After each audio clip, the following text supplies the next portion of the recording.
Conspiracy theory का मतलब ये था कि भाई कुछ लोग थे दुनिया के, उन लोगों के जिनके पास अथाह धन था, जैसे रॉसफेल्ड है, एलन है, ये आपका जुबेरबर्ग है, इन लोगों ने ये बात सोची कि भाई दुनिया को हम एक मुट्ठी में ले लें और इतनी बड़ी दुनिया बढ़ रही है तो हम कोशिश करें कि करीब 35 करोड़ 40 करोड़ लोग ही रहें इस धरती पर, ताकि आराम से जी सकें करें। उनको कैसे मारें, कैसा करें, ये करें, ये कॉन्स्पिरेसी थ्योरी है। कुछ एलिट क्लास कहते हैं इकट्ठी होती है, उसकी बात बाहर आती है तो उसको आते ही मार दी जाती है, भी वो सीक्रेसी कर दी। ये गूगल पे पढ़ा, मेरा खुद का अपना कोई आइडिया नहीं है, मैंने गूगल से ही कान लिया, आप तक माता है।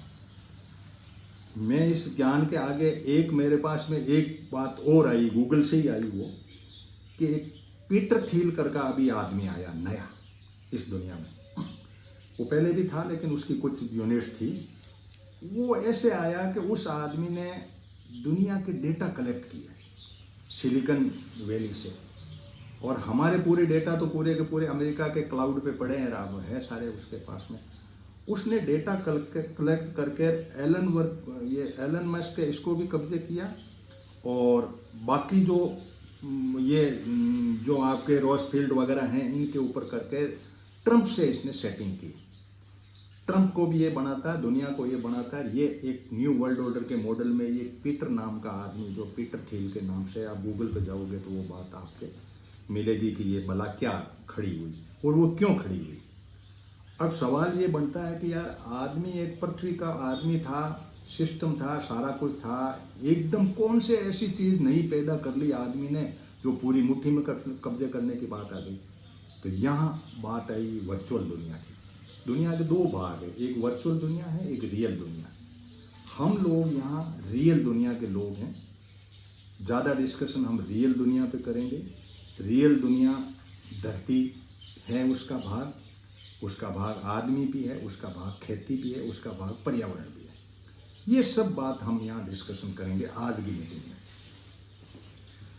लेकिन इसके पहले वर्चुअल दुनिया का भी कर लें कि वर्चुअल दुनिया हमें जीने कैसे देगी, उसका भी करें।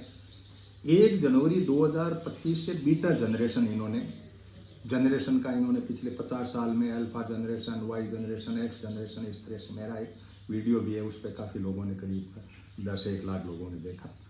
अभी 1 जनवरी से बीटा जनरेशन हुई, उसका बच्चा पहला जन्मा सिक्किम में। बीटा जनरेशन ये कह रही है कि अब जो मानव पैदा हुआ है वो मानव आर्टिफिशियल इंटेलिजेंट के एरा में जन्मा है। इंटेलिजेंस ही तो है लेकिन आर्टिफिशियल है। अब लड़ाई ये चल रही है कि चाइना ने एक नया ऐप डेवलप कर दिया, इधर चैट जीपीटी इसकी अमेरिका की है, एलन मस्क भी कह रहा है। ये एक युद्ध अलग वर्चुअल लड़ा जा रहा है। और वर्चुअल युद्ध के अंदर, क्योंकि हमें ये डिस्कशन इसलिए जरूरी हो जाता है कि हम रियल दुनिया के लोग इनसे कैसे बचें। ये एक नई दुनिया जो बची है, इस दुनिया का बड़ा हाल बहुत पेचीदगीपूर्ण हो गया। हम हड़तालें भी कर रहे हैं, नारे भी लगा रहे हैं, जय भी बोल रहे हैं, लेकिन वर्चुअल दुनिया ऐसी हो गई कि उसका एक अलग ही तंत्र हो गया। अब इस वर्चुअल दुनिया ने एक काम तो ये किया कि आदमी को मुट्ठी में लिया, उसकी डिजिटल सर्विलेंस किया। डिजिटली आपके डेटा पूरे के पूरे, जैसे अभी इन्होंने भारत सरकार ने ये कहा कि भाई आप फार्मर आईडी बनाओ, तो अब आपको सब जगह कैंप लग रहे हैं, राजस्थान में भी लग रहे हैं, बाहर भी लग रहे हैं, फार्मर आईडी बनाओ। मुझे किसी ने कहा फार्मर आईडी बनानी चाहिए कि नहीं बनानी चाहिए। मैंने कहा भारत में रहना है तो बनानी पड़ेगी, खेती रखनी है तो बनानी पड़ेगी। खाद नहीं मिलेगा, बीज नहीं मिलेगा, वो नहीं मिलेगा, आप जगह जगह से बंधे रहे। अब मोटी सी बात है कि इस वर्चुअली दुनिया के हिस्से के रूप में आपको जकड़ लिया गया। ये तो एक फंडामेंटल क्लियर हो जाना चाहिए अपने को, किसी मीटिंग का चिंतन करें उसके पहले कि हमें इस दुनिया तक हम पहुंच गए हैं। अब मुद्दा ये आता है कि साहब रियल दुनिया जो है उसका क्या करें।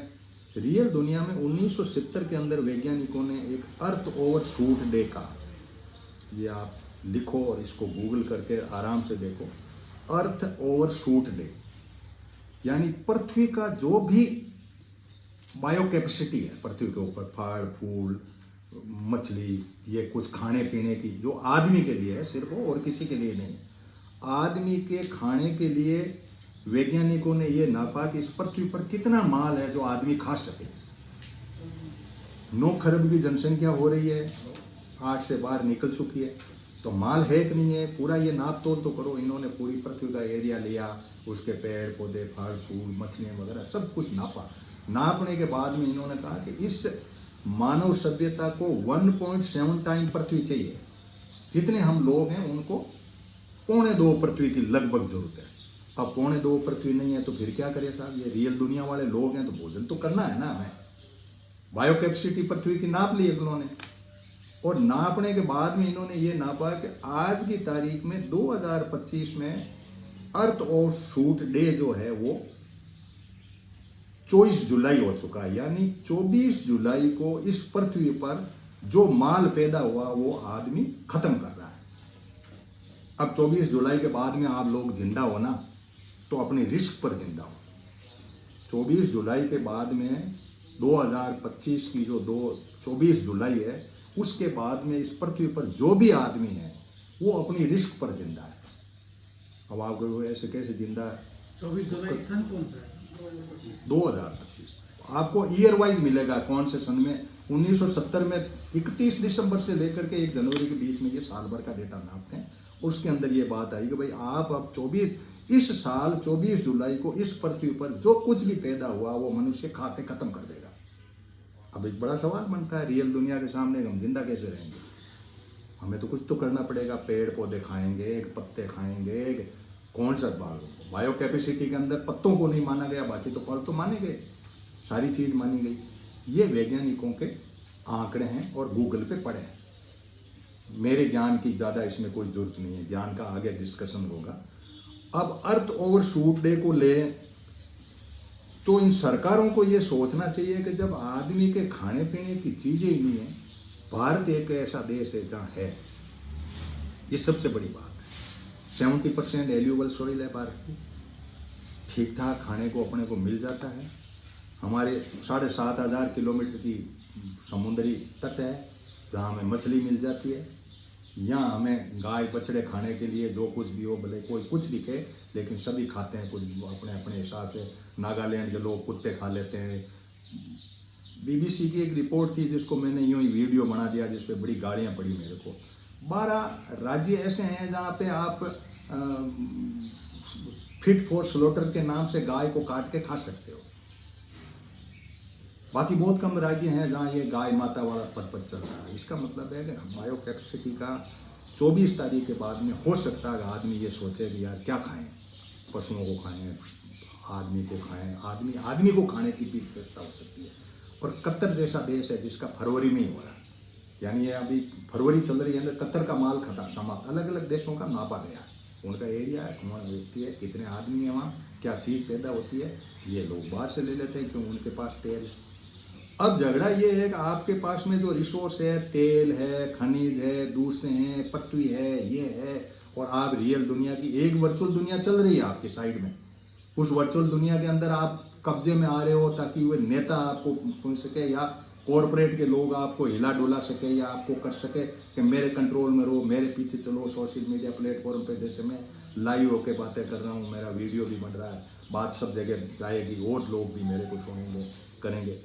अब ये है कि भाई रियल दुनिया को हम यदि दें तो देश के नेता ऐसे थोड़े सोचते हैं जैसे अपन इजी वे में सोच लेते हैं कि मुझे किसान हूँ मेरा भला कर दे, कोई कहते हैं मैं यूनियन का नेता हूँ मेरा भला कर दे। उनको एक बार ह्यूमन सोसाइटी को पालना होता है, मैनेज करना होता है, क्या खाएंगे, क्या पिएंगे, कैसे रहेंगे, क्या करेंगे। इस तरह से देश नहीं चलते हैं। हम किसी मोदी का दोष निकाल दें या हम किसी मनमोहन सिंह का दोष निकाल दें, इसके लिए मोटा मोटा सा कंसेप्ट ये है कि मानव सभ्यता को इस रियल दुनिया के हिस्सा में कुछ खाना होता है, पीना होता है, पानी की व्यवस्था भी चाहिए, हवा शुद्ध चाहिए या वो चाहिए, वो सेकेंडरी पार्ट है, लेकिन भोजन तो प्राथमिक स्थिति में और लाइफ लाइन है। तब ये बीच में मुद्दा आया कि भाई ये जो मैंने कॉन्स्पिरेसी थ्योरी की लोगों की बात की, तो इन्होंने कहा यार ऐसे करो, कुछ मार दो। दो तरीका है, एक तो खाने वाले मार दो तो झगड़ा मिटे, 24 तारीख के बाद में कुछ कम कर लो। तब ये बात उठी, ये चीन वाली बात उठी कि भाई ये कोरोना वाली बीमारी हो। सच्चाई क्या है इसके अंदर हम नहीं जाएंगे, ये गूगल ज्ञान है। मारने की बात के अंदर कुछ बात चलती है दुनिया के अंदर, ऐसे कॉन्स्पिरेसी थ्योरी के कंसेप्ट पे कुछ चलती है तो चलती है, कोई चलती होगी। हमें जिंदा रहना, सार्थकता से रहना, अपने उस बात पे सोचना, घबरा के नहीं सोचना, लेकिन अब बात तो बात है। तो इस स्थिति पे फिर सरकार क्या करे? सरकार का माइंड सेट हो तो सरकार ने के पैरेलल कुछ वैज्ञानिकों का एक बहुत बड़ा जमाव रहा। उन्होंने बायोटेक्नोलॉजी के अंदर कुछ फूड डेवलप किया, जो आप PIB में पढ़ोगे, मेरे वीडियो भी काफ़ी हैं। फूड डेवलप किए, जैसे आप वहाँ आकाश में गए, एक गोली ले गए, वो गोली आपने खाई और आप जो है 8 महीने तक वो गोलियों से जिंदा रह गए। ऐसे बायोटेक्नोलॉजी से फूड डेवलप हो चुके हैं। बेंगलोर में दूध डेवलप हो चुका है। बायोटेक्नोलॉजी के मायने ये है कि भाई दूध में क्या क्या तत्व होते हैं, ये तत्व हैं, तो उन तत्वों को ये वैज्ञानिक मिलाते हैं और उसको मार्केट में अवेलेबल करवा देते हैं। ये पैरेलल में ढांचा, एक तो ये खड़ा हो रहा, एक मारने वाला खड़ा हो रहा, बीच में हम लोग जो हैं कैसे जिंदा रहेंगे, ये करेंगे। इसलिए क्या है, किसान को सबसे पहले, जो रियल दुनिया के लोगों को ये माइंड सेट ये जानना पड़ेगा कि हम खाएंगे पिएंगे क्या, हमारी सोसाइटी कैसे जिंदा रहेगी, आने वाले वक्त का क्या आइडियाज है। इधर बीटा जनरेशन और आर्टिफिशियल इंटेलिजेंस वाले हमें किस तरह से निचोड़ रहे हैं, कर रहे हैं, हमारी जेब का पैसा किस तरह से निकालेंगे, बड़े सवाल हमारे सामने हैं। इन सारी बातों को माइंड मेकअप करके आदमी को आगे बढ़ना चाहिए। तब बात आएगी, कोविड वाली आई, ये आई, तब क्या यार, agriculture sector is a good sector, ये इंडिया के मॉडल में बात है। और आपदा में अवसर ढूंढने की कहानी आई। उस कहानी को थोड़ा सा रिपीट कर लेंगे। इन्होंने पहले ऑर्डिनेंस निकाला, ऑर्डिनेंस के बाद में 3 बिल बनाए। 3 बिल बनाने के बाद में इन्होंने कहा कि ये 3 बिल में आप लोग अड़ गए, तो कहा कि चलो ये शुरू करें।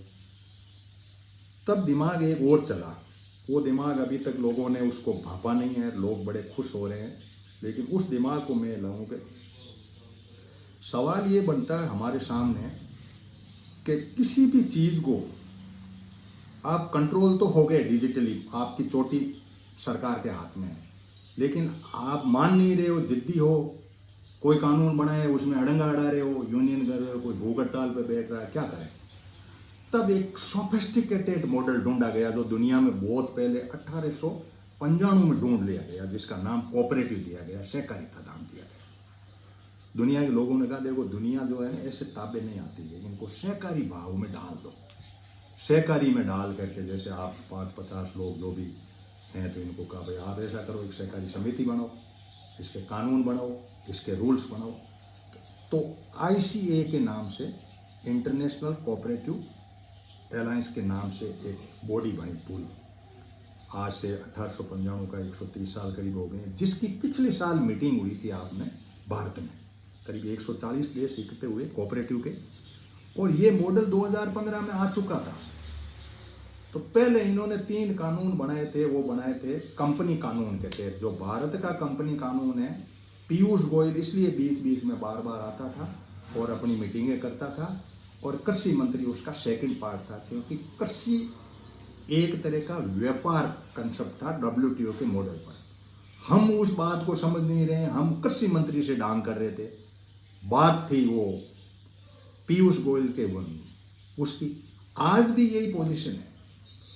आज भी अब ये है कि हम लोग जो सोचते हैं, ये सोचते हैं कि भाई लड़ाई जो चल रही है ना, पूरी दुनिया में ट्रेड वार चल रहा है, और कोई लड़ाई नहीं है आपस में, कोई सीमा की लड़ाई, किसी ट्रेड की लड़ाई है। मैं तेरे को, जैसे ट्रंप ने आते ही वो लगा दिया, रेसिप्रोकल टैरिफ लगाऊंगा, तू मेरे माल मत दे, इतना मेरे माल नहीं आना चाहिए। चाइना कह रहा मेरा माल खरीद, ये दब रहे हैं, कर रहे हैं। तो ये पूरा युद्ध जो है वो ट्रेड में लग रहा। ट्रेड इसलिए जरूरी है कि अब आपको खिलाना पिलाना है, कुछ आपकी जो रिक्वायरमेंट पूरी करती है। तो या तो हम लोग ऐसी बात करें कि भाई हमारी खाने पीने की आदतें सुधार लें, जीने की आदतें सुधार लें, कपड़ों की आदतें सुधार लें, जो भी ट्रेड बाहर से आ रहा है उसको सुधार लें। तो न तो माल आएगा, न टैरिफ लगेगा। ये करने को कोई तैयार नहीं। आप उन चीजों में ढल जाओ, ढलना पड़ेगा। ओवरऑल इतनी बड़ी पृथ्वी में ढलोगे नहीं तो क्या करोगे? एक दिन तो आपको करना पड़ेगा, लाइन अप रहना पड़ेगा। क्यों? पेट भरना पहली कंसेप्ट है। हम बार बार उस पेट की तरफ कंसेप्ट है, लेकिन पेट भरने के लिए इन लोगों को पास में दूसरा चारा ही नहीं। या तो खनिज खोदो और या धरती पे अनाज पैदा करो। इंडस्ट्री, फैक्ट्री, इन्होंने सब तड़प तड़प के देख लिया, प्रतियोगिता करके देख ली। इन्होंने PLI की योजना जो है, प्रोडक्शन लिंक इंसेंटिव दे के देख लिया 14 सेक्टर में। लेकिन इंसेंटिव देने के बाद में भी प्रोडक्शन के अंदर कुछ नहीं बढ़ा। एमएसएमई का ढांचा खत्म कर लिया, क्योंकि थ्योरी है एक वेल्थ क्रिएट वाले ये लोग जो ये कहते हैं कि वेल्थ क्रिएटर ये कहते हैं कि साहब ये छोटे मोटे टिचिए पिचिए ये नीचे वाले आदमी नहीं चाहिए, मैं सारा माल बना दूंगा, बेच देना, आप उसके हिसाब से काम करो। तो इन्होंने कहा भाई तेरा ये दुकानदारी ठंडी पर। मॉडल को समझने की जरूरत है कि एक आदमी हो जो पूरी आपकी रिक्वायरमेंट पूरी कर दे, भोजन की कर दे, अडानी जी मिलके, डिजिटल मिलके अंबानी जी कर दे, कमी पड़े तो अडानी जी को खनिज दे दिया, खोद के तू पूरी कर दे, अब कम पड़े तो बाहर से लाए। ये से संसार की गवर्नमेंटें चलती है, मजाक में नहीं चलती, बैठे बैठे यूं ही अपन कह देंगे उसने ऐसा कर दिया। गवर्नमेंट जो चलती है पूरी पॉपुलेशन के विरुद्ध लेवल पे सोचती है कि यार हमारे पास ये चीज़ कम है, ये चीज़ कम है, हम यहाँ इतने पैदा नहीं कर पा रहे हैं, वो करने पा रहे हैं, तो अब क्या करें। अब इस मामले के अंदर बात आई तो क्या करें साहब, ये किसान तो कह रहे हैं साहब हमारे से तो घाटा ही घाटा, सेक्टर छोटा हो गया, 2.5 एकड़ की आपकी कैपेसिटी हो गई, इसके ऊपर आपके पास खेती नहीं तो फिर इन्होंने मॉडल बनाए। अब ये मॉडल पैरेलल चल रहे हैं, कोई भी किसान यूनियन उन मॉडल का विरोध नहीं कर रही है। जैसे मैंने आपसे एक सवाल पूछा तो आपने कहा साहब कॉमर्शियल क्रॉप है मेरी, 1-2 आम के पेड़ भी हैं और कुछ मेरे पास में नींबू भी है, ये बात मेरे को आपने बताई। मैं आपसे ये कह रहा हूं कि ये भारत में 5 क्लस्टर बन चुके हैं, आम का पूरा क्लस्टर है, आपका आम का ही नहीं टिकेगा। केले का क्लस्टर बन गया, हल्दी का क्लस्टर बन गया, 5 तरह के फल का क्लस्टर बन चुका है, पैकिंग होगी, मार्केटिंग होगी और सारा सिस्टम हो जाएगा। आम का पेड़ है तो आप अपने बच्चों को खिलाना, उसमें कॉमर्शियल वर्ड डाला, ये मुझे ऑब्जेक्शन रहा। कॉमर्शियल क्रॉप नहीं हो सकती आपकी, क्योंकि आप कॉमर्शियल के हिस्सा नहीं हो सकते। इतने बड़े तंत्र में जो ट्रेड वार है, इस ट्रेड वार में आप टिकते नहीं है। जो ही आप बाजार में उस आम को लेके जाओगे, आपको 2 रुपए देगा, वहां से आम धड़ाम से आ जाएगा, मार्केट आच्छादित होगा, पूरा 10-10 हज़ार के करीब के हेक्टर हैं वो, तो 10 हज़ार का आप देख लो, 60 हज़ार बीघा के 10-10, 20-20 गाँवों को बना के वो तो इन्होंने कर दिया। 7 क्लस्टर इनके पाइपलाइन में पड़े हैं जो वेजिटेबल पर है, पूरे के पूरे सब्जियां जो भी है, पूरी सब्जियां आपको मिलेगी। आप लग रहे हो कि भाई यहाँ पे चोमू वाले सब्जी बो रहे हैं या ये बस्सी वाले बो रहे हैं, लोग आपकी जरूरत नहीं। आपके लिए इंफ्रास्ट्रक्चर खड़ा है, किसान रेल है, हवाई जहाज के नाम से उड़ान है आपके पास में, छोटी छोटी नदियों को जोड़ करके इन्होंने अपने जो छोटे छोटे बोट टाइप बना दिए, तो वहां से माल जाता है। अब ये पूरा तंत्र जो है वो जाकर के एक्सपोर्ट पे टिका हुआ है, ये हमारा ऑब्जेक्शन है। भाई काम कोई भी करो, अब हमारे से नहीं हो रहा है तो आप कर लो, क्या फर्क पड़ता, मेरे से ये टेबल नहीं होती है, आपने उठा ली। लेकिन मुद्दा ये है कि भाई तुम एक्सपोर्ट करो और मेरे बच्चों को नहीं खिलाओ, ये किसान की लड़ाई होनी चाहिए। तुम एक्सपोर्ट जो भी कर रहे हो, एग्रीकल्चर, हिमाचल की सेब क्यों कपलत में गई, कश्मीर का जो केसर है वो क्यों कपलत में जा रहा है, आपका आम क्यों कपलत में जाएगा। ये मॉडल यदि पॉलिसी सरकार की है, उसका हमें किसान यूनियन को जानने की जरूरत है। भाई सरकार क्या कर रही है, ये जब तक आप नहीं जान पा रहे हो ना, मैंने आपको क्लस्टर की बात बताई।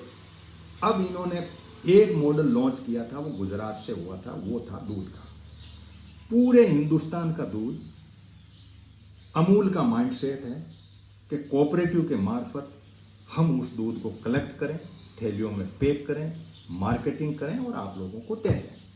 जनता को पालनी है ना, सरकारें चलाने के लिए आप थोड़ी चला रहे हो सरकार, आप तो पैदा कर रहे हो, साइड में हो गए, आपसे गवर्नमेंट थोड़ी चलती है। गवर्नमेंट चलाने वाले आदमी के माइंडसेट को आपको लड़ आप गवर्नमेंट से रहे हैं। किसान यूनियन किससे लड़ रही है, गवर्नमेंट से लड़ रही है। गवर्नमेंट की पॉलिसी क्यों है, उसका कारण हमें पता होना जरूरी है। गवर्नमेंट चाहती है कि मेरे उपभोक्ता को मिले, प्राथमिकता हो गई उपभोक्ता, क्योंकि उपभोक्ता वोट देता है। अब आप उपभोक्ता से डायरेक्ट टच आपको करने नहीं दे रहे हैं, ये इतना आप में माइंडसेट नहीं है, इतने आप एक नहीं हो पा रहे हैं। इसके लिए हमने एक सामाजिक सहकार, जो ये पीछे लिखा हुआ है, इसको मैं 5 मिनट में ही वर्णन करूंगा। हमने जो मॉडल लॉन्च करने की सोची है वो अलग माइंडसेट से सोची कि या तो हम अपनी सत्ता को अपने लेवल पे कब्जे कर लें खेती को, और सरकार को ठीक है, साइड में देखते रहें। सरकार ने जिस तरीके से ढांचा खड़ा किया, 109 बीज इन्होंने कहा हम देंगे आपको। क्या बीज में खासियत होगी, लिख दी, बायो फोर्टिफाइड होगा। और आपने जो चीज पैदा की ना, गेहूं वगैरह, वो सब इन्होंने कहा आपके चीज में आयरन नहीं है, आपके चीज में जिंक नहीं है, आपके चीज में फोलिक एसिड नहीं है, B12 विटामिन नहीं है, इसलिए आपके किया पैदा किया हुआ चीज कचरा है। तो क्या करेंगे, आप बुलाइए इंडस्ट्री वालों को, लोन दीजिए और उनको कीजिए कि इसमें आप फोलिक एसिड डालो, B12 विटामिन डालो, आयरन डालो और ये डालो। कुछ एक्टिविस्ट ने कहा यार आयरन का क्या जरूरत है, जिनके मान लो ये कोई ब्लड वाली बीमारियां हैं तो उनको तो नुकसान करेगा ये, तो आप ये उल्टा काम क्यों कर रहे हो। अब आपको मान लो आयरन की जरूरत ही नहीं है, लेकिन आपको जबरदस्ती आयरन वाला गेहूँ, मिड डे मील का गेहूँ वही है, कैंटीन जो रेलवे की है ये, इनमें वही गेहूँ आ रहा। अब वो एक दुकान अलग खोल ली, यानी आपके पैदा किए हुए चीज को जब फोर्टिफिकेशन हुआ तो कितनी यूनियन ने उसका ऑब्जेक्शन किया, हमने वीडियो बनाए, हमने ये बातें रखी। जब फोर्टिफिकेशन हो रहा है तो आप इस धरती में डाल दो ना उन चीजों को, ताकि वो गेहूं में आ जाएगा। फर्क तो यह था।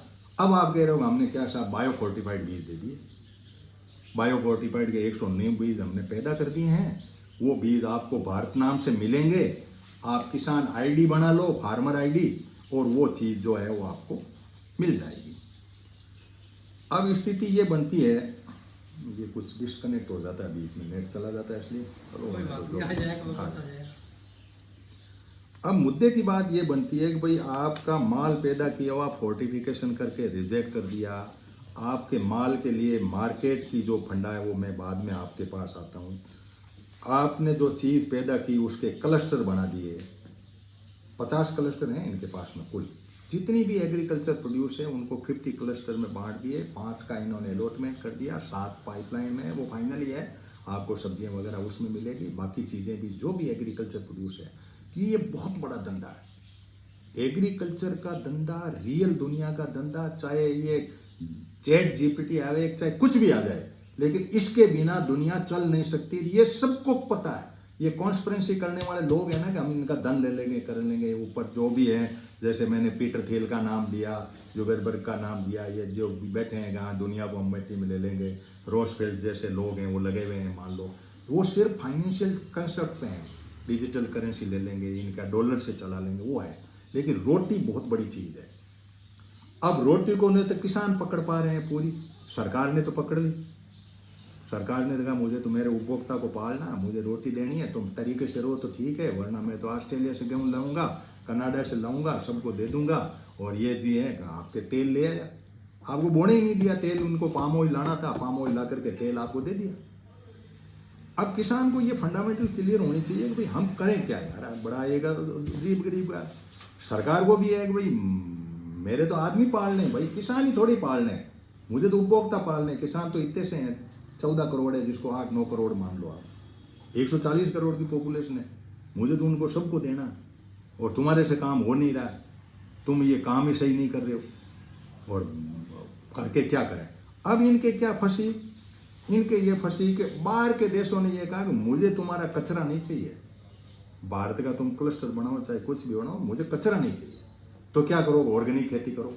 तो पहला मॉडल इन्होंने गंगा के आसपास का लिया, 5 किलोमीटर इधर और 5 किलोमीटर इधर, पूरी गंगा में ऑर्गेनिक का काम किया, और इसके बाद में इनको आपको कहा ऑर्गेनिक करो, लाइसेंस बनाओ, सब आप खुश हो लिए, वो ऑर्गेनिक का कुछ करें।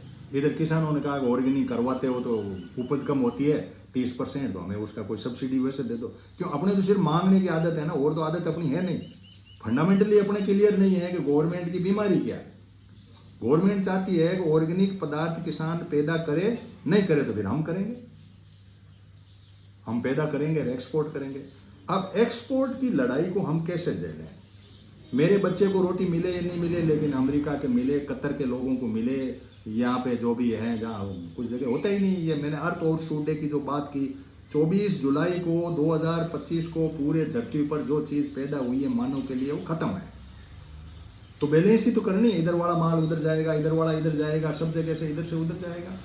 अब साउथ ग्लोब के जो देश हैं, दक्षिण अफ्रीका के देश है, वहाँ बरसात होती है, वो बेचारे कुछ पैदा करते हैं, इनको चीन जाता ठगता, अमेरिका जाता ठगता, और बाकी वो माल लूट करके, जैसे इथोपिया जैसे में ज़मीनें कब्जे कर ली इन्होंने और सारा कुछ अपना ढांचा खड़ा कर लिया। अब ये पूरा एज ए होल यदि दुनिया के बारे में आप नहीं सोच पाते हैं तो किसान यूनियन कामयाब नहीं होगी। अब झगड़ा ये है, आपने जो माल पैदा किया यदि आप उपभोक्ता को पहुंचा सको, सबसे ज्यादा भारत में उपभोक्ता, ये बहुत बड़ा सुनहरा चांस है आपके लिए, लेकिन इसके अंदर आप जाड़ में फंस रहे हो। वो जाड़ ये है कि एक कोऑपरेटिव का अमित शाह के अंडर में पूरे हिंदुस्तान में मॉडल आ चुका है। 8.5 लाख कोऑपरेटिव के पैक्स खुलेंगे, गांव गांव खुलेंगे, और उनके अंदर पूरा मुट्ठी में सेंट्रल गवर्नमेंट के होगा। इनको 300 तरह की सीएससी के अंदर सेवाएं दी है। उन सेवाओं के अंदर जैसे सरपंच का जो पावर है आपका खत्म हो रहा है। ड्रोन घुमाया गांव के ऊपर, उसका नक्शा बना लिया, उसके अंदर स्वामित्व योजना के नाम से सरकार ने कहा कि आप इसको हम पट्टा दे देंगे। ड्रोन से जो पट्टा आया आपके खेतों को तो पहले कब्जा कर दिया केसीसी के मायने में, और पैसे बढ़ा के और कब्जे करने की सोच ली। डिजिटली आप फार्मर आईडी से आप कंट्रोल हो ही रहे हो। इन सारी परिस्थितियों को यदि आप देखो तो कोऑपरेटिव का फंडा, क्योंकि गवर्नमेंट के दिमाग में ये बात आई कि ये ऐसे मानने वाले लोग नहीं है, तो गांव में इनकी चीज पैदा की हुई चीज है, उसको हम कोऑपरेटिव मॉडल में ले आए। अब कोऑपरेटिव 2 है, राज्य का विषय है, लेकिन इन्होंने कानून एक ऐसा बनाया कि राज्य की कोऑपरेटिव यदि चाहे 2/3 हिस्सा तो इधर मिल जाए, तो चाहे क्यों नहीं, पैसे वहां पड़े हैं तो चाहे कि कोऑपरेटिव में उनको कहां जोर आ रहा। हम अपनी लोकल लड़ाई लड़ रहे हैं, ये दान दे तो वो जान दे। अब जब तक आपको कोऑपरेटिव के पूरे उस कानून के अंदर, एक कॉपी शायद मेरे पास है, ज्यादा तो मैं धर्मेंद्र जी को देके जाऊंगा, इसका जो भी आपको करना हो आप उसको सीरियसली पढ़ें कि कोऑपरेटिव, हमने 5 दिन की कॉन्फ्रेंस की मीटिंग ली और एक जगह हमने, तो उस स्थिति पे हम वहां पहुंच चुके हैं कि यदि हम कोऑपरेटिव के मॉडल में, अब आप बताइए कि कोऑपरेटिव का जो मॉडल आया था एक 1895 में, उस स्थिति पे उस मॉडल की एक व्यवस्था थी कि हम मिलके कुछ करेंगे। अच्छा भी है, कोऑपरेटिव का मॉडल ठीक भी है। ठीक तब है कि कोऑपरेटिव की चाबी सरकार के हाथ में नहीं हो। भाई आपके मेरे मन की बात नहीं माने और अलग तरह से हो तो उस कोऑपरेटिव को हम क्या करें।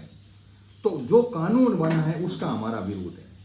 कोऑपरेटिव का मॉडल ऐसा हो जो मॉडल जनता के हाथ में हो, जनता उसकी मालिकाना अधिकार रखे, जैसे मंडी की बात आई अपने बात है। तो अब कोऑपरेटिव को अंदर, तो कोऑपरेटिव को धंधे क्या लगाया, कोऑपरेटिव वालों को ये कहा कि ऐसा करिए कि एक तो एफपीओ है, फार्मर प्रोड्यूस ऑर्गेनाइजेशन, एक एफपीसी है जो कंपनी एक्ट के तहत बनी हुई है, और एक पैक्स है जो प्राइमरी एग्रीकल्चर क्रेडिट सोसाइटी के नाम से है।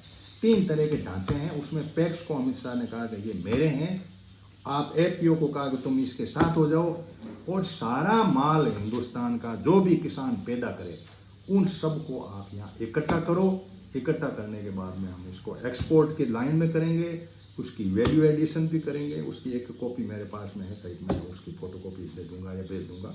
पीआईबी पे सारा पड़ा है, मैं कोई अलग से नहीं लाया, मेरा सिर्फ इतना ही है कि मैं संसद की एक एक शब्द की कार्रवाई सुनता हूँ और उस पर सोचता हूँ कि मेरे किसान का, मेरे गाँव वाले का, मेरे किसी आदमी का इसमें हित कहाँ निहित है और किसी का कहाँ निहित है। सरकार का हित देखो फंडामेंटली अपने को क्लियर होना चाहिए। सरकार का हित बिल्कुल साफ सुथरा होता है कि वो कंज्यूमर को, पूरी भारत की जनता को पालेगा। अब किसान का हित एक तरफा नहीं हो सकता। धरती तो साझा है ना, धरती आप कहाँ से लाए। मैंने एक बार एक सवाल कर दिया कि मैंने कहा धरती आपकी कैसे हुई। आप कह रहे हो ये मेरा खेत है, तो मुझे एक हिसार प्रोफेसर है, उसने मुझे बताया कि मेरे फोर फादर ने इस धरती को कृषि योग्य बनाया, इसलिए धरती मेरी है। मैं नहीं कहता मेरी धरती है, लेकिन मेरे परदादे दादे ने, पीढ़ियों ने, हम भी बोने योग्य बनाया। अब तुम बोने योग्य बन गए, अब इसके मालिक बन रहे हो, तो तुम कर दो। धरती का तो कह सकते हैं ना। इन्होंने कहा कि हम तो पीपीपी योजना के तहत ये काम करेंगे, ये जमीन लेंगे। जमीन छीनो अभियान भी तो पूरा ही चल रहा है ना। 2013 का बिल कोलैप्स होकर चल रहा है। जगह जगह आपकी ज़मीनें छीनी जा रही है। अब इसके अंदर कोई कह दे कि भाई तुम कौन होते हो भाई, तो सीधी सी बात है कि हमने इस ज़मीन को, किसान ने इस ज़मीन को बोने योग्य बनाया, तब आज आप मालिक बनने की तरफ सोच रहे हो। बारानी ज़मीन पड़ी है ठीक है, उसका कुछ भी यूज़ करो, तुम्हारी सरकार मान खाते में पड़ी है, किसान को क्यों छेड़ लो। अर्थ और सूट डे कहते 24 जुलाई तारीख आ रही है, ज़मीन के अंदर कृषि योग्य भूमि छीन करके आप अपने कब्जे में ले रहे हो, कृषि को पूरा का पूरा इंडस्ट्री को हैंड ओवर कर रहे हो, आपसे समझ नहीं रही है, आप कुछ इसमें कारगर नहीं हो। हम जो चीज़ दें इंडस्ट्री के लोग, उसको आपको खरीदनी होगी, वो भी आपको बाध्यता है। आपके पशुधन के अंदर जैसे अमेरिका ने फड़ंगा डाल दिया कि भाई आपकी गाय मीथेन गैस निकालती है, इस बाइडेन डाला था पिछले बार, जब हम एनवायरनमेंट की बात करने गए, कार्बन क्रेडिट की बात करने गए, तो कहा आपकी गाय मीथेन गैस निकालती है, कार्बन उत्सर्जन से मीथेन 85 गुना नुकसान करती है। तो क्या करें हम, गायों को क्या करें, गाय तो निकालती, या तो गाय नहीं हो तब पार पड़े। तो देशों के झगड़े देखो आप, एक कंकरी फेंकी, गाय कोलप्स, गाय माता का मीथेन गैस को बंद करो या तो, और उसके साथ में और कह दिया कि यदि मीथेन को कम करना है तो हमने एक ऐसा वो फूड बनाया है गाय के लिए, वो आप खरीद सकते हो। गाय का फूड खरीदना हो तो मेरे से खरीद ले, वरना तेरी गाय मार, तेरी मीथेन कर रही है, हम तुझे क्रेडिट नहीं देते। जो इंटरनेशनल कोटा का समझौता 97 में हुआ था कि कार्बन क्रेडिट बांटेंगे, हम भी कई युद्धों में लड़े हैं कि भाई कार्बन क्रेडिट मिलना चाहिए। अब इन सारी परिस्थितियों में किसान को अपने आप को स्थापित करना पड़ेगा। अब स्थापित करने के अंदर दो तरह की बात है कि एक तो हम जमीन को सहकारी के भाव से काम में लें, लड़ाई झगड़े दंगे फसाद के बजाय हम इसकी जो इनपुट कॉस्ट है वो उसके अंदर किस तरीके से कॉस्ट करें, लेबर कॉस्ट को कैसे कम करें, इस तरह का माइंडसेट खड़ा करें, तब तो थोड़ा बहुत हमें मिल जाए। जैसे हमारे पूर्वजों ने काम किया था, आपस में हिल मिल के काम किया था, तब तो पार पड़ी। अब आप तो सारे ऐसे रईस हो गए, अपने बच्चे, हम कोई काम करना नहीं चाहते। सारी परिस्थितियों को देख करके, क्योंकि सरकार भी है आपके साथ में, आपकी फैमिली काम नहीं कर पा रही, वो भी आपके साथ में, मार्केट आपके आंख लगाए बैठा है, दुनिया के लोग आपके ऊपर नजर गाड़े बैठे हैं, तू मेरे को माल दे दे, हमारे यहाँ माल कम पड़ रहा है, अर्थ और सूट है, खाने की चीजें नहीं। इन सारी परिस्थितियों को देख करके हमें करना पड़ेगा। इसका मतलब ये हुआ कि सबसे पहले किसान सब एक हो जाए, ये यूनियन में सब धीरे जाए, क्या जरूरत है इतनी, यूनियन ही है, हम तो सारे यूनियन एक जगह हो जाएं हम। अब उसके मॉडल लॉन्च करें, हम एग्रीकल्चर के जो भी यूनिवर्सिटीज हैं उनसे कुछ नई टेक्नोलॉजी की बात है तो सीख लें, नहीं हो तो हमारे पूर्वजों के जो भी जो ट्रेडिशनल नॉलेज है, टीके जिसको कहते हैं, उसको करें। क्योंकि जब पेटेंट शुरू हुआ था ना दुनिया में, पेटेंट के अंदर पहली एक शर्त थी, 27.32B का जो सेक्शन था वो ये था कि यदि किसी आदमी की चीज है और उसके अंदर उसका ट्रेडिशनल नॉलेज है तो उसको आप पेटेंट नहीं कराओगे। अब हमारे बडेरे तो मर गए, ट्रेडिशनल नॉलेज कहाँ है, नॉलेज है आगे से आगे हमें पीढ़ी चला, लेकिन मौखिक चला। वो कह रहे नहीं कोडिफाइड हो। किसान से कितनी बड़ी गलती हुई कि हम अपने ट्रेडिशनल नॉलेज को कोडिफाइड नहीं करा पाए। जैसे सिंपली मेरे को एक चीज मुझे याद है कि मैं एक बोर्डी राजस्थान में होती है, तो मेरे बोर्डी की लकड़ी सुड़ गई, तो मैं एक खाती के पास गया, बहुत पुराना खाती था, मैंने कहा यार ये मेरे लकड़ी सुड़ जाती है कि साहब आपने रस के दिनों में काट दी होगी। मेरे समझ में नहीं आई, मैं रस के दिन को, मुझे किसी ने बताया नहीं। मैंने कहा रस का दिन का मतलब 11 12 13 14 और अमावस, इन 5 दिनों में बोर्ड यदि कटेगी तो वो लकड़ी सुड़ेगी। अब कितना बड़ा ट्रेडिशनल नॉलेज था हमारे पूर्वजों के साथ में, वो कहीं कोडिफाइड नहीं है। आपको इतने नॉलेज हैं हमारे एग्रीकल्चर संबंधी, लेकिन कहीं कोडिफाइड नहीं है। कोडिफाइड नहीं हुआ तो अमेरिका टीका पेटेंट करा लिया सब चीजों। अब पेटेंट करा के बैठ गए साहब। DMS 11 सरसों के ऊपर मेरी मीटिंग है, आप ग्लोबल यूनाइटेड पंचायत का मेरा चैनल जरूर लेके जाना। उसमें मैंने 2 सेशन लिए, डायरेक्टर एग्रीकल्चर भी जुड़ा था, उनके साथ हमने सोबर वे से बात की। अब आपकी भरतपुर की सरसों है वरुणा, वो फ्लॉप हो रही है।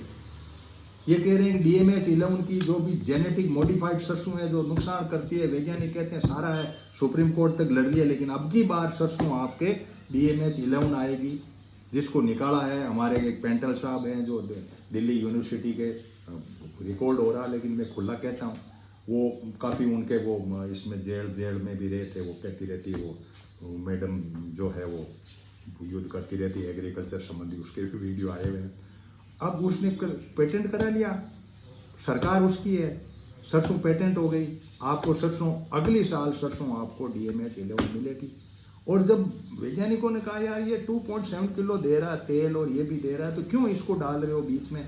भरतपुर की इतनी बड़ी वरना वेराइटी जो थे, वहाँ रिसर्च सेंटर है, लेकिन भरतपुर वाले लोगों ने नहीं कहा। आप कहना भजन लाल जी को लगे साहब इसको सरसों को लें कि इसको लें, कोई कहने वाला आदमी नहीं। आप अलवर रहते हो, जाना उसमें जाके पूछना कि भाई ये जो वरुणा वेराइटी है इसका क्या होगा, वैज्ञानिकों से पूछना कि DMH 11 जो पेंटर साहब वाली आई ये बिकेगी क्या?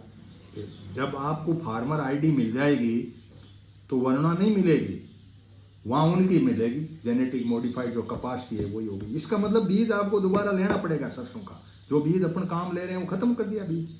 बीज खत्म करना, जमीन कब्जे करना, क्लस्टर बनाना, मार्केट के अंदर अवेलेबिलिटी नहीं देना, एक्सपोर्ट करने के अंदर धंधा करना, चारों कीलें लगा करके, और बीच में एक छोटा सा रास्ता कि मेरा कंज्यूमर भी खुश हो जाए।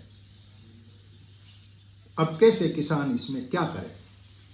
अब या तो ये हो भाई हम लोग जो कोऑपरेटिव का मॉडल आया है इसके काउंटर में मॉडल करें, जिसको मैं करीब 50 गांवों में तो घूम गया, कोई रेस्पॉन्स लंबा चौड़ा नहीं है।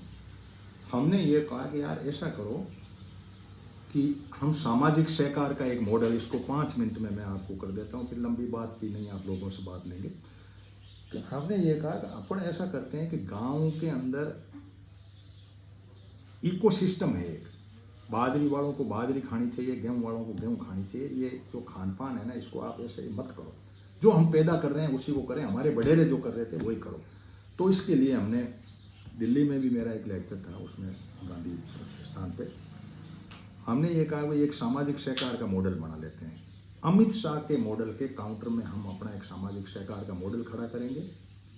100 आदमी एक गांव में खड़े करेंगे, 100 आदमियों में 84 आदमी उस गांव के होंगे और 16 आदमी बाहर के होंगे, और हर एक कमेटी में 25 आदमी होंगे, यानी 21 + 4 21 आदमी उस गांव के हो गए, 4 आदमी बाहर के हो गए, चाहे NRI हो, विदेश के क्यों नहीं हो, और 4 कमेटी हम बनाएंगे, और वो परमानेंट टाइप रहेगी, राज्यसभा के लेवल पर काम करेगी, जो कभी भंग नहीं होगी, कंटिन्यू रहेगी।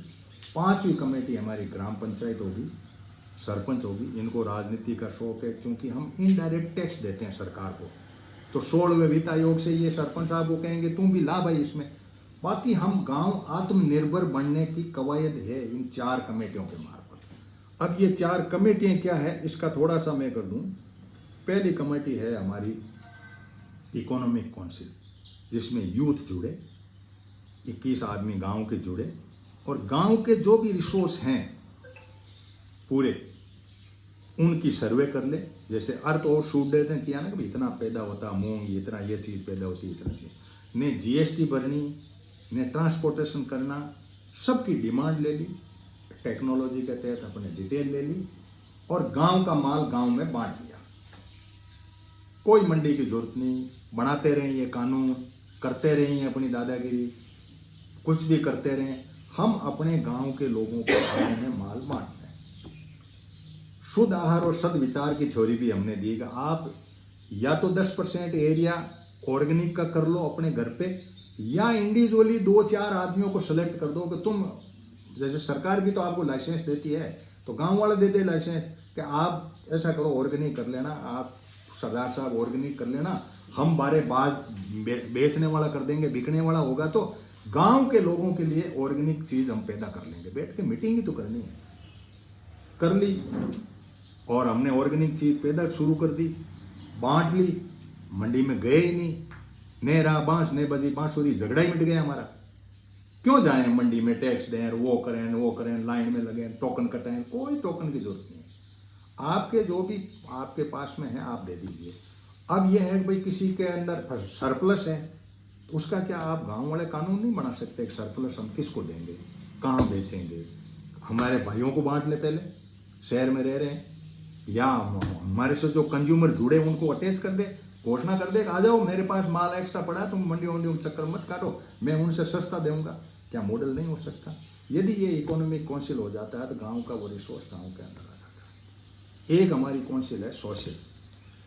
सोशल काउंसिल में ये है कि अपने जैसे बुजुर्ग आदमी बैठे, गांव की लाइफ स्टाइल के ऊपर कंट्रोल रखें कि बैठे बैठे चटकारे पाड़ने वाला बिजनेस नहीं है कि वो सेवा ये फलानी आई, उनको समझाए कि हमारा एक इकोसिस्टम है, यहाँ जो भोजन हमने पैदा किया उसको खाने की पहली प्राथमिकता करो, ताकि हमारी इनकम हो, हमारे सारे दूध हो, दूध यहाँ का यहाँ सोर्स हो जाए, ये सारी व्यवस्था हम कर लें और आपस में ये सिंह अड़ाई छोड़ दें, तो किसान बच सकता है कि हम सोशल कंसेप्ट वाले लोग आपस में समझाइश करें कि भाई बैठो और ये करो। 21 आदमी हम हैं, 4 बाहर के लोग चले जाएं, समाज में कुछ खर्चे कम कर लें, ब्याह शादी दूर से नखरे नाटक वाले कम कर लें। एक काउंसिल हमारी इकोनॉमिक सोशल के बाद में कल्चरल काउंसिल है, जिसमें हमने महिलाओं को प्राथमिकता दी है। महिला खेती की दूरी है, खेती रखनी है तो महिला को सशक्त करना ही पड़ेगा हमें।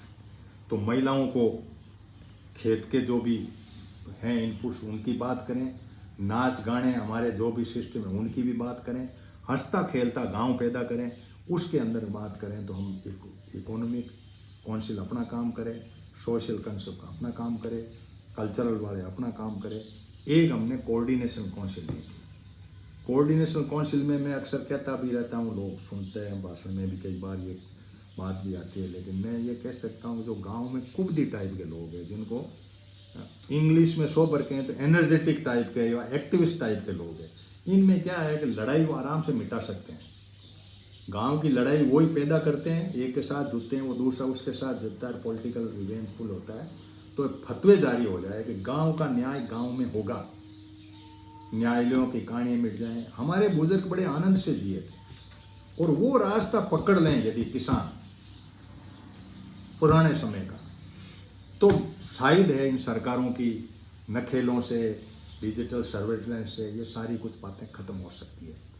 बाकी कोई नहीं, बाकी पंचायत वाला काम क्या है, लाओ भाई तुम पैसे और तो सड़कें बनाओ, नाले बनाओ, कुछ भी बनाओ, ये तुम्हारा काम, तुम जानो, तुम्हारी भला जाने। 5 बॉडी यदि हो जाती है, 125 आदमी एक गांव के एक जगह आ जाते हैं, तो किसान का कोई बांक भी बाला नहीं कर सकता। किसान का मतलब आप ये दिमाग में मत ले लेना कि जिसके पास खेत है वो ही है। किसान का मतलब जो बुजुर्ग लोग मानते थे वो किसान है, जो खेत में आपके साथ काम कर रहा है, मेघवाड़ हैं, दूसरे हैं, जो भी आपके साथ अटैच हैं, आप उनको भाईचारा बढ़ा के लेना पड़ेगा, जिसको कि हम मतलब उदारवादी जमींदारा कहते हैं। सामंती जमींदारा होता है, सामंती जमींदारा ये सरकार पैदा करना चाहिए। उदारवादी जमींदारा में ये होता है कि हमारे साथ अटैच में काम करने वाले लोगों को हम दुख में, दर्द में, ब्याह में, शादी में, आने में, टाने में काम आए, उनको अनाज दें, उनको कोई हमारी चीज है वो दें, उनको उपलब्ध करें, वो हमारे पास नहीं हो। तो ये चीजें जब आएगी तो हम कुछ एक नई किसानों का एक मॉडल बना पाएंगे। बाकी जो घेरा डाला था मोटा मोटा मैंने कह दिया कि सरकार एक्सपोर्ट करना चाहती है, पैसा कमाना चाहती है, एक्सपोर्ट के लिए आपको ऑर्गेनिक खेती चाहिए, माल इकट्ठा करने के लिए अमित शाह का कोऑपरेटिव डिपार्टमेंट पूरा लगा हुआ है। जैसा आपका दूध इकट्ठा हुआ उसी लाइन ऑफ एक्शन पे मल्टी स्टेट कोऑपरेटिव सोसाइटी के अंदर पैक्स आ गए हैं, वो आपके करेंगे। और राजनीति के मामले में अंत में मैं 2-4 मिनट ही बोल करके, कि मुझे किसी ने कहा साहब आप राजनीति के हिस्सा भी रहे हैं, वो रहे हैं, तो आप कैसा वैकल्पिक राजनीति के बारे में क्या सोचते हैं? तो मैंने कहा मैं ये सोचता हूँ वैकल्पिक राजनीति में कि हम खेल खेल में राजनीति करें। राजनीति का जो ढांचा खड़ा हुआ ना, वो जाति धर्म और इस तरह से खड़ा हो गया।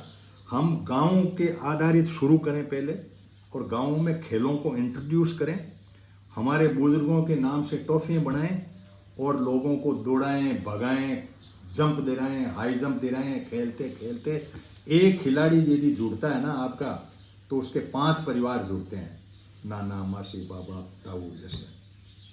वो जब दुनिया बनेगी ना, खिलाड़ियों की दुनिया, तो कुछ भी नहीं होगा तो कम से कम हम स्वस्थ होंगे। और स्वच्छ, जब स्वस्थ हो जाएगा तो वो राजनीति अपने आप में यूनिक ही होगी। मैं चाह रहा हूँ कि ट्विटर पे, पता नहीं मेरे से वो ताबे नहीं आई, बाकी मैं ट्विटर पे इस पे शुरू करना चाह रहा हूँ कि आओ खेलें और राजनीति करें।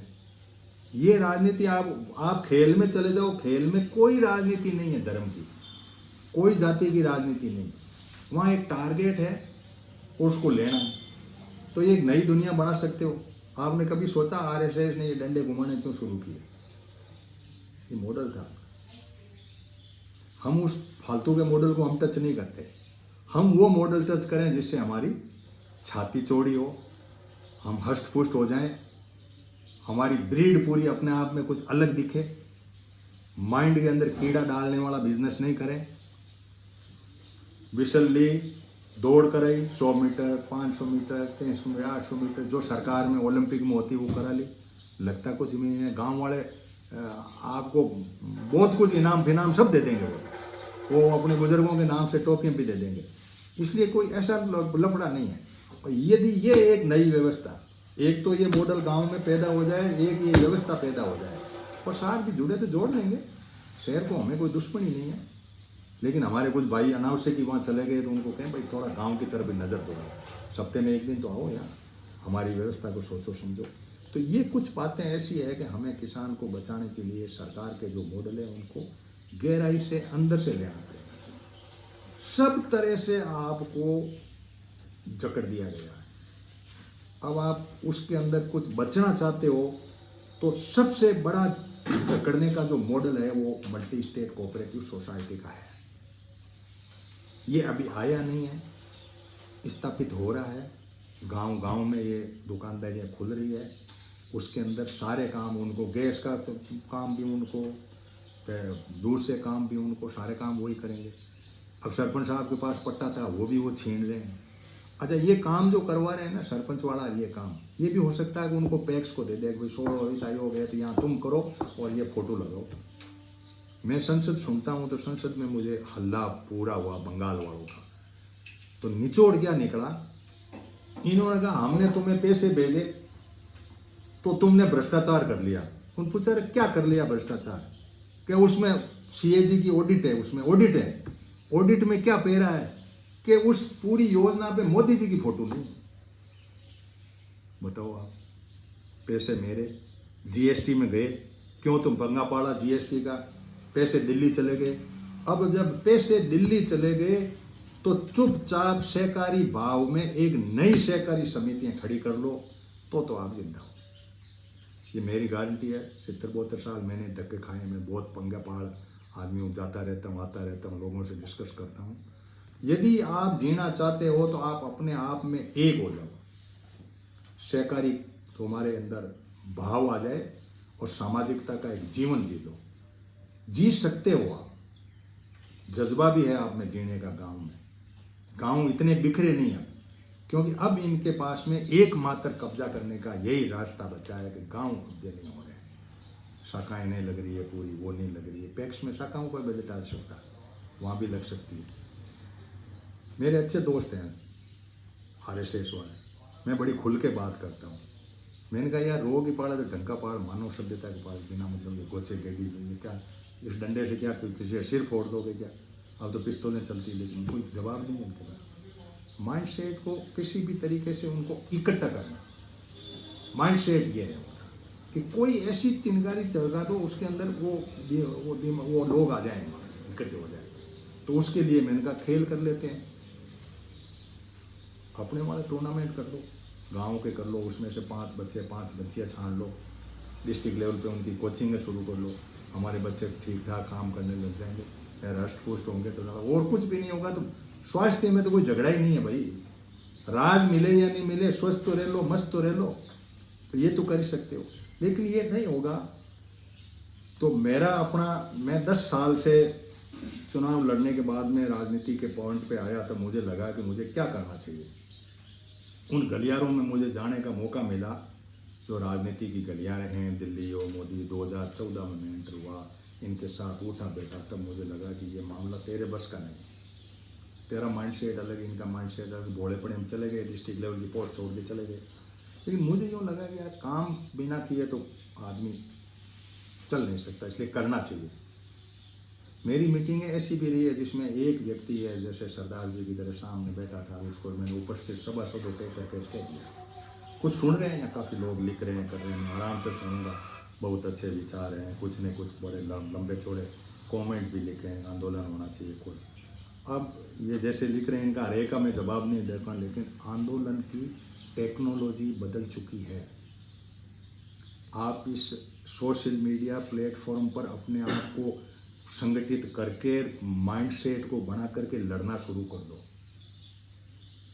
नहीं करने देंगे। आज एक अजीब बात नहीं लगती आपको कि किसानों के दो गुट हैं? बड़ा बेहुदा नहीं लगता? बीजेपी किसान और कांग्रेस किसान, बड़ा बेहुदा नहीं लगता यार? किसान कैसे दो हो सकते हैं? खेत में पसीना बहाने वाले आदमी कैसे दो हो सकते हैं? उनकी मांग एक, बात एक, फिर दो क्यों है?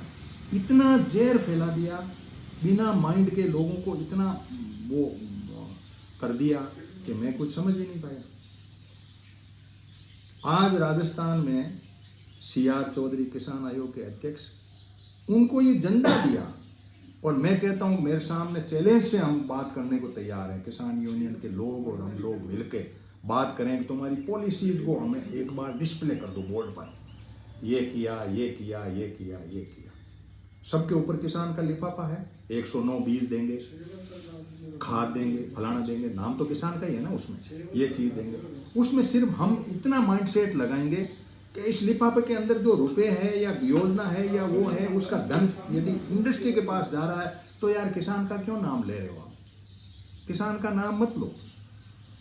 किसान को तो आपने एक यूं ही कटोरे में एक वो 6000 वाली कर रहे हो, डुगडुगी बजाते रहते हो, ये दे रहा हूँ, ये दे रहा हूँ। किसान का बुरा करके और बहुत बड़ा नुकसान भी खाएंगे, ये और बात है। ये मेरा तो चैलेंज है कम से कम, कि यदि ये लोग सही समय पे इस वर्ग के साथ जुड़ के ये फांट करके दो दो टुकड़े करके ये सोचते हैं कि हम वोट लेकर के जिंदा रह जाएंगे, लेकिन भूख लगेगी तब वोट भी काम नहीं आएगा। भूख बहुत बड़ी चीज होती है। और किसानों के लिए समझाइश यही है कि तुम एक हो जाओ, तुम्हें लड़ने की जरूरत कहाँ है? कोई आए, बीजेपी का आए, कांग्रेस का, तुम्हारी बीमारी क्या है इस कांग्रेस बीजेपी की? क्या लेना देना तुम्हें तो अपने मतलब से मतलब है यार। तुम खेत में काम कर रहे हो, तुमने फसल पैदा की है, उसका तुम्हें ठीक ठाक अच्छा सा भाव मिल जाए, तुम्हारे बच्चे पढ़ जाएं, जो मेहनत की है उसके पैसे मिल जाए। मामूली सी मांग MSP है। कितने बड़े जतन कर रहा है किसान। तो पिछली मीटिंग में अपन ने वो प्राइवेट बिल भी बनाया था, किसने रखा नहीं रखा, वो शेट्टी ने रखा ही था पहले, वो राजू शेट्टी जो है उसने रखा भी था, हुआ कुछ नहीं। सरकारें मानने को कोई तैयार नहीं। शासन ढेर पूरा का पूरा कुछ लोगों के हाथ में है आज का पूरा, कि मैं गांव को कंट्रोल कर रहा हूं। अमित शाह जी ने कह दिया आप दुनिया को कंट्रोल करो, शहर अपने ऑलरेडी कंट्रोल है, हम शासन करेंगे, आनंद लेंगे, मौज करेंगे, वो करेंगे। हमें भी दुख नहीं है भाई, अमित शाह नहीं करेगा तो कोई और शाह करेगा, हमें तो कोई पार पड़नी नहीं है, देख लें। लेकिन किसान के स्वाभिमान को ठेस, किसान को अंदर से उसके अंदर जख्म डाल डाल के उसको इस तरह की बात कह करके कोई कहना, ये बहुत बड़ी बात है। आज तक की किसी सरकारों ने ऐसा नहीं किया, किसी को जख्म दिए। नो डाउट आपकी, हम मानते हैं उपभोक्ता है आपके, हमारे भी भाई हैं, मेरा भाई भी शहर में रह रहा होगा, उपभोक्ता तो मेरा भी है ना। तुम इतने चिंतित हो सिर्फ इसलिए कि वोट का, मैं तो यूं ही दे दूंगा, फ्री में ही देने को तैयार हूं यार, देते हैं अपन लोग तो, ऐसा थोड़ा ही है। तो ये जो व्यवस्थाएं खड़ी कर रहे हैं ना, ये इधर उधर करके, ये व्यवस्थाएं एक दिन कोलैप्स कर जाएगी, किसान थक जाएगा। और थकने की किसान ने भी तैयारी कर ली, क्योंकि उसके बच्चों को उसने उस तरफ मोड़ा ही नहीं। और ये धरती किसान के बिना नहीं रहेगी, खेती के बिना नहीं रहेगी। अब खेती चाहे मशीन वाले आकर के करें, इंडस्ट्री वाले आके करें, और चाहे हम करें, लड़ाई सिर्फ इतनी सी है कि खेती सरदार जी करे, आप बस्ती में जाके करो, ये करे, खेती कौन करे, ये हमारे सामने सवाल है। अब खेती करें तो क्यों करें, ये हमारे सामने भी सवाल है। भाई खेती क्यों करें? ठीक है, हमारे बच्चों को पालने तक कर लें, फिर खेती करने को यूं ही तैयार हो, ठीक हो, तो जमीन छीनने को तैयार, जमीन छीन लेंगे हम आपकी। तो जगह जगह संकट में ये पूरी कौम है। क्यों? मजदूर आदमी को प्रॉब्लम नहीं है, मजदूर आदमी तो कहीं चला जाता है, वो दूसरी जगह कमा के खा लेगा, इंडस्ट्री में चला जाएगा, लेकिन खेती वाला कहाँ जाएगा? तो बहुत बड़े सवाल हमारे सामने हैं। इन्हीं बातों को लेकर के यदि हम नहीं बढ़ेंगे तो हमें बहुत बड़े नुकसान होंगे। तो अब मैं यहीं विराम दूंगा और अपना दूसरा सेशन जो है वो ग्रुप डिस्कशन का होगा, जिसको प्रिलिमिनरी सेशन कहें, जिसके कुछ फंडामेंटल हैं, कुछ आगे की योजनाएं हैं। क्योंकि मैं शेडो कैबिनेट के मॉडल पर काम करता हूँ। कोई भी सरकार आए, चाहे मोदी क्या कांग्रेस भी आएगी, तो मेरा काम यही है कि हम छाया के रूप में इनके साथ चलेंगे। हमें उसमें मंत्री चाहिए जो उस मंत्रालय का ध्यान रखे, हमें कुछ ऐसे वर्क करने वाले लोग चाहिए जो थिंक टैंक के माइंडसेट से काम करें, और फिर ये जो भी यूनियन वगैरह हैं इनको हम डेटा दें, इनकी वर्कशॉप करें, इनको बिठाएं, करें कि ये देखो इन्होंने ये कानून बना दिया। क्योंकि वो लड़ने वाले लोगों को भी हम सलाम करते हैं, हमारा उनसे विरोध नहीं है, लेकिन लड़ने वाले लोगों को पहले ये सोचना पड़ेगा कि उस मोटरसाइकिल में तेल पेट्रोल पंप हैं, उनको भी कभी कभी टच कर लो। आप ये बोतलों में तेल ला करके कहीं डाल के और किसी का करके नहीं, पेट्रोल पंप को भी टच करते रहो। तो हमें पेट्रोल पंप स्थापित करने पड़ेंगे, थिंक टैंक के, लड़ने वाली टीम तैयार करनी पड़ेगी, इसके बीच में एकता का सूत्रधार करना पड़ेगा। तो ये किसान वर्ग और गांव गरीब और सारे बच सकते हैं, बाकी नहीं। तो धन्यवाद आप सभी के आने सर, का। ऐसा है कि अभी एक तो जो बंद कर दूं मैं। हाँ प्रत्येक भाई मनीष, कुछ चाय पानी पिला दे।